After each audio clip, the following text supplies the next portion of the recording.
This is one of my favorite games of all time. Old Bloodborne here is highly influential. It inspired critically successful titles like Blasphemous and Lies of P. It's even sparked moments in my own Dungeons & Dragons campaign, and I am not alone in this fandom. Ask a From Software fan which Soulsborne games are their favorites, and Bloodborne's gonna come up a lot. This is the story of one of those fans, and the amazing indie game that she made. This is the story of Nightmare Kart.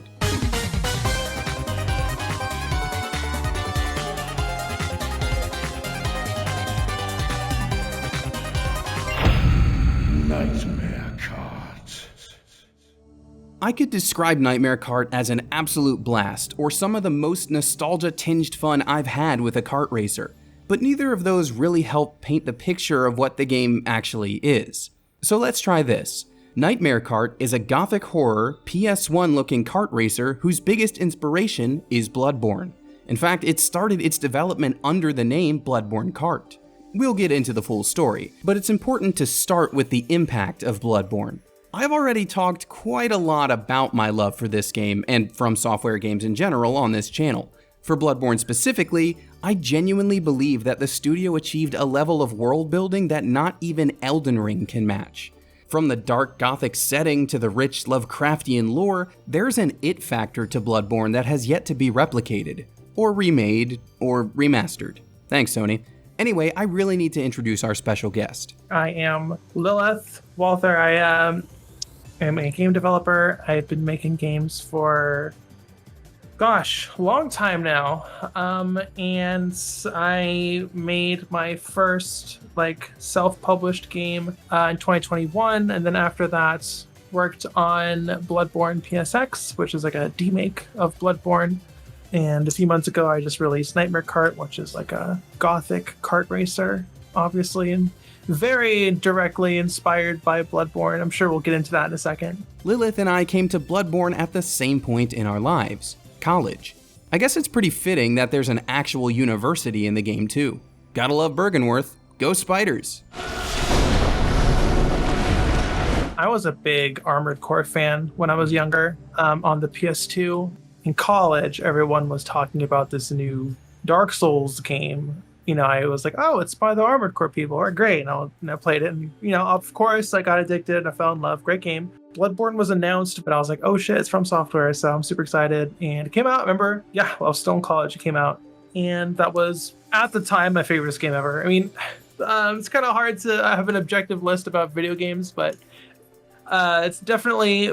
I was obsessed when it came out, so it was easy to say it was my favorite game ever. I had the same trajectory with finding Bloodborne in college. There's something to be said for playing a game at the right time in your life, when those specific circumstances line up to cement it as one of your all-time favorites. I'm no psychologist, but it definitely doesn't just happen in childhood. But enough about me. This is Lilith's story, and this particular chapter starts like many of them do, on an internet forum. I bumped into the concept of a demake on a NeoGAF thread. I wanted to do that. I wanted to do a PS1 demake because I love doing low poly models. I've always done that, and Bloodborne was on my mind, so I just put those two together, and that's how that happens. The result of that desire is Bloodborne PSX, a fan project that takes the opening stages of Bloodborne and hits the rewind button. The demake plays much like the original game, but with that beautifully jagged low polygon look bathed in retro CRT scan lines.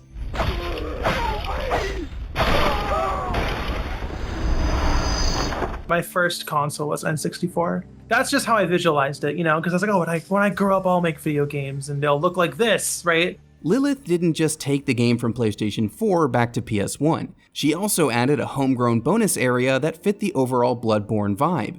As it turns out, that bespoke content would later be an important step for Nightmare Kart as well. Bloodborne Kart! So how did we as Bloodborne fans go from loving the original game, to having a demake, to having a kart racer? Well, the answer to the last question was a forum post. This time, it's a meme. It was a joke leak because Bloodborne gets, the remaster gets rumored every 3 weeks, it feels like. And there's always, not always, but there used to be a lot of fake leaks and stuff, and someone made Bloodborne Kart as a joke. That just became an in-joke. It became a meme. Like I know someone made Bloodborne Kart in Dreams. There was a couple cracks at it. Yeah, mine was just another attempt. Some would say it's the definitive attempt. And by some, I mean me. Guys, Nightmare Kart is so good. The meme in question came from @Ninjayu. It was clearly fake, but the joke landed, and Lilith made it her personal mission. So I originally made Nightmare Kart, Bloodborne Kart, as an April Fool's joke. Like, imagine like a fake E3 demo. Like, it's very clearly running in real time, but not a game. That's what that April Fool's video was. Nightmare Kart isn't the first April Fool's joke to be turned into a real game, but it still had its own unique journey. The final product took a few years to fully develop, and it started with the actual Bloodborne characters and setting intact. When it was Bloodborne Kart, and I was assembling everything and designing everything, characters that were chosen was prioritized by, you gotta have this character in there, right? You gotta have the doll, you gotta have Gurman, you gotta have Father Gascoigne, you gotta have Mikolash. You choose as many of those as you can. I felt the minimum viable product. Minimum number of racers that you can release was 8, and my stretch goal was 12. We ended up with 13. That character selection really is key. Whether it's a companion who levels you up like the doll, an iconic gatekeeping werewolf like Father Gascoigne, or a fan favorite DLC edition like Lady Maria, Bloodborne is filled to the brim with memorable characters.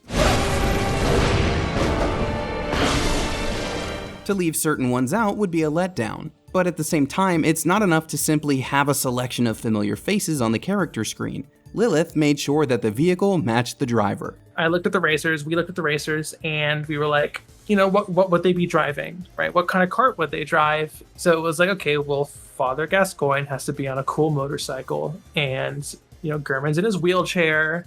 That's obvious. The hunter would be in the titular cart, and of course, Mikolash would just run. But Bloodborne fans wouldn't be happy just choosing their favorite character, even if their vehicle was a perfect fit. If it's based on a From Software game, then it needs to have their iconic boss fights too. The biggest part of From Software games are the boss fights. There has to be boss fights. You need the health bar on the bottom of the screen. You got to go through phases. Mapping those phases onto a kart racer is no easy task, but that makes me appreciate them all the more. Father Gascoigne, or Gregory in this case, gets to go full werewolf once his health is low enough. I wanted Beast Father Gascoigne with a minigun. That was just in my head from the start. And just like the Mikolash chase in the Nightmare of Mensis, you have to corner Nicholas in a series of bookshelves and gates before you can actually attack him. Nightmare Kart isn't the first kart racer to feature boss fights, of course.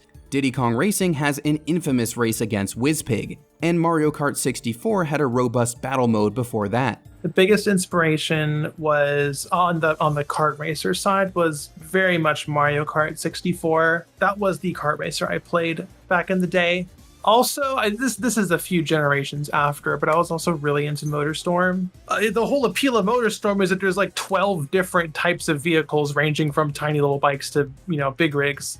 Not as diverse, but Nightmare Kart very much has, like, you can be riding a giant pig or a carriage, or you can be in a tiny little, go-kart. It definitely has diversity and details. I've talked about the basic stuff that Lilith knew she had to include for fan service, but now's the part where I get to really gush about this game. That shout out to MotorStorm is more relevant to the track design than you might think. One of that series' most exciting features is how the tracks can change over time due to the degrading terrain. Likewise, Nightmare Kart tracks have their own vignettes. One of my favorites is in the Miralodia Expressway, where the Cleric Beast's cousin leaps onto the track as you complete the first lap. It's a wonderful homage to what is usually the first boss in Bloodborne. Nightmare Kart follows beats like this throughout its multi-course campaign. Racing games usually offer tournaments and Grands Prix, but a proper story mode is far less common. I wanted to make a campaign mode from the very start. I wanted it to be crazy abridged version of the Bloodborne story, right? So like, okay, well, we gotta do Central Yharnam. We gotta do the woods. We gotta do sewers. Loosely or directly inspired by the actual levels in Bloodborne. The forest track is Like, I think I just recorded myself running a circuit through the woods and taking the shortcut back. I guess you would call it, I did a very Super Smash Brothers approach where it's like, oh yeah, there's a fun reference to, this part of this game that's cameoing in Super Smash Brothers. The Cleric Beast definitely fits into the cameo philosophy. I also love how the Astral/Great Clock Tower includes the Lumen Flower Gardens as part of its layout. It's a greatest hits of Bloodborne that captures the spirit of the original game, including special moments off the beaten path. Bloodborne PSX's own Outsider's Mansion even made it into the game. It's really just missing Castle Canehurst in my opinion. As the campaign continues, we're treated to more familiar story beats in both the streets above and the sewers below. We even get to team up with Eileen the Crow again, although she's known as the Raven here. The stuff you want as a Bloodborne fan, it's all there. You run over enemies to get their blood echoes or whatever they're called. I don't even remember. Yeah, droplets, I think. Droplets, droplets, yeah. Which makes you faster. But you're killing monsters to get better, more powerful. So that was kind of the same idea. And you would use Quicksilver bullets or Aether vials to boost, and you would pick up power-ups, and it would go into the quick item slot in the corner. Reworking all these elements into a proper kart racer really is an inspiring achievement. You can die and pick up your blood droplets again. There's a blue shell equivalent thanks to the Galaxy's End power-up.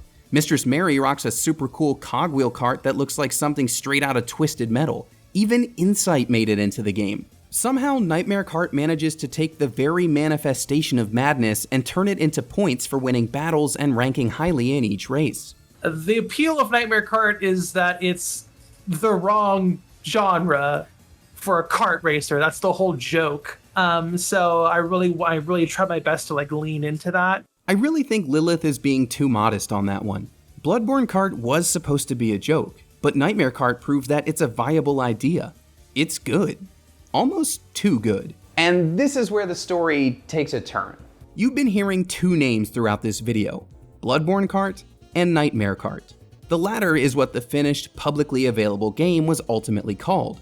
You can probably guess why. This was originally Bloodborne Kart, and then for legal reasons, it got turned into Nightmare Kart at the 11th hour. That 11th hour arrival was an email from Sony, but that's not the end of the story. It was devastating at first, but not for long. Yeah, I remember the feeling when I opened my inbox and saw it. I was just my heart sank. I was just like, oh my gosh, this is awful. I read it. The sentiment was basically remove the branding and you can release it still. And I was like, oh, it was very much like an, oh shit, this sucks, but also now we can do whatever, and that's kind of cool. By the end of that, it wasn't a call, but by the end of that conversation, there were a lot of ideas on both Bloodborne PSX and Bloodborne Kart that we couldn't do because it wasn't Bloodborne. That was really fun, just not having any limitations anymore. And that was really neat. It warms my heart to hear that Lilith and the team didn't let Sony's legal action slow them down. Like she said, it really just opened the door to more creative possibilities. That practice she got with making an original area for Bloodborne PSX came in handy, as Bloodborne Kart began losing its branding to become Nightmare Kart. I'm still really happy with the end result of Nightmare Kart with all the changes. There were more cutscenes in Nightmare Kart than in Bloodborne Kart because Bloodborne Kart relied on the player knowing the story already. We don't have to focus on introducing the Shadows of Yharnam. You just know it's the Shadows of Yharnam. That just didn't work for Nightmare Kart because they're no longer the Shadows of Yharnam. They're the Matilda sisters, which meant they needed a proper introduction. No one knows who these characters are, so it was, I animated a cutscene for that really quick. And what a cutscene it is. This video is focused on Lilith's leading contributions to Nightmare Kart, but I cannot overlook the voice acting in the game. It's great stuff. Defeat the three of us, and we'll show you the way. I love this whole scene, and it's good to know that the team had a blast bringing it to life. The Shadows of Yharnam have snakes popping out of their chest. Well, if you just grab one of the snake heads and put it in the hood, and it's perfect, and just fun stuff like that. That was such a fun process. Now, even if it's fun, making those legally distinct changes still takes concerted effort. Lilith has spoken in previous interviews about how the redesigns for each character fell into different tiers of difficulty. Everyone needed to be changed to some degree. It basically ranged from a palette swap to just building a whole new character from scratch. So, for example, changing Mikolash to Nicholas was kind of just changing the texture from red to yellow and changing the cage from being square to round. And I was like, well, that looks like a bird cage, so let's lean into that. And then there's the complete redesign from scratch, which is what we did for the Hunter, who has a cool beast arm now, because why not? I had to ask about Father Gregory too. While the Phase 2 werewolf transformation is exactly what you'd expect from that boss fight, the differences in Gregory's getup really stood out to me. Right, the biggest thing was from changing his hairdo, because I removed his hat. I was like, one of the most fun parts of redesigning the characters was coming up with new hats for everyone. Okay. And I think my favorite was Lady Maria, who got redesigned as Mistress Mary, and she has a really elaborate hat, like a fancy Victorian hat that like kind of folds over on one side with a bunch of roses. That was a really fun hat. But I struggled to find a good replacement hat for Father Gascoigne, and I ended up just not doing a hat. And I was kind of like, okay, well, the interesting thing about this character's hat is that he doesn't have one. So Back when it was Bloodborne Kart, the game featured content from Bloodborne's Old Hunters DLC. It's fitting then that Nightmare Kart is getting some DLC of its own. And what's exciting is all of it will be completely original. It'll obviously be inspired by Bloodborne, but more in the more traditional sense. Look, if Sony's not going to do anything with Bloodborne, then the fans will. Looking ahead is a great way to end the story. It's not an ending in that sense, it's simply the start of a new chapter. So my first independent published game was called Argus, which was an original, it's like a fantasy game where you play as like an archer lady and you shoot skeletons, right? My second self-published game was Bloodborne PSX, and then Bloodborne Kart was my third self-published indie game. I've officially made more demakes than I've made actual games in terms of ones that I've published by myself. I'm just like sick of Bloodborne. Like, I'm sorry. Like, it's like, that sounds so harsh, but like I'm done like with these characters and I want to move on. That's why, I mean, that's half the reason why Nightmare Kart was so exciting, because it was like, holy shit, now we can do whatever we want. All my games that I've self-published have been fantasy or fantasy adjacent, so I just want to go in the exact opposite direction and do something sci-fi, cyberpunky. Not sure yet. That's the beauty of it. I don't know yet. That is a beautiful sentiment, and I'm sure the rest of the Nightmare Kart team will be working on cool stuff too. Just as I mentioned the voice acting, it's important to give credit to the other talented folks behind the scenes. Lilith is the face behind Nightmare Kart, but she's not the only person who brought it to life. I do want to shout out the rest of the team as well. Evelyn Lark did the OST for both the Bloodborne demake and Nightmare Kart and Bloodborne Kart. They actually bought hardware from the era to make it as authentic sounding as possible. Mino online, he did the cover art for both games. He painted those beautiful box arts for the games and helped out a lot with the initial look of the game. He made the first textures, which I then, in the future extrapolated from. Now that we've given the proper shoutouts, there's only one thing left to do. Play Nightmare Kart and support the devs. After all this, you might think Lilith and the team deserve to be compensated for their hard work. They definitely do, and yet they were gracious enough to make the game essentially free. Bloodborne PSX came out for free because it had to be, and then Bloodborne Kart was going to come out for free because it had to be, and that was what I promised, and that is what everyone expected. And it felt like just going, surprise, $4.99. I feel like people would understand, but it doesn't change the fact that feels not great. That was the main reason, and the fact that it is pay what you want on itch, which was initially the only platform it was going to release on. All of those links are in the description. Throw some money the team's way and hit up Lilith's media page if you're feeling extra generous. Then I'll see you out there on the expressway.